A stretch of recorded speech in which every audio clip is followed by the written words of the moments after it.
Class 9 and 10, Unit 7, Lesson 5, A. The Missionary.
To prepare herself to work with the poor, Mother Teresa took an intensive medical training with the American Medical Missionary Sisters in Patna, India. Her first course of action in Kolkata was to gather children from the slums and start to teach them. Financial support and volunteers came forward to give a hand to Mother Teresa in her work for humanity. In 1950, her group, now called the Missionaries of Charity, received official status as a religious community. Members took the traditional vows of poverty, chastity, and obedience, but they added a fourth vow: to give free service to the most poor.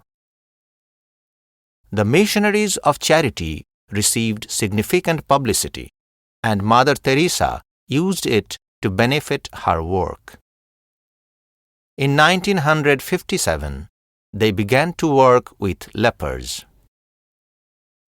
Gradually, from one school, they expanded to 9 elementary schools in Kolkata.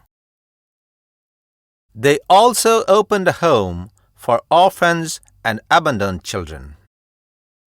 Soon, they were in more than 22 Indian cities. Mother Teresa also visited other countries such as Sri Lanka, Australia, Tanzania, Venezuela, and Italy to begin new foundations. Mother Teresa's group continued to expand throughout the 1970s. They opened new missions in places such as Amman, Jordan, London, England, and New York. By 1979, Mother Teresa's groups had more than 200 different operations in over 25 countries around the world, with dozens more ventures to follow.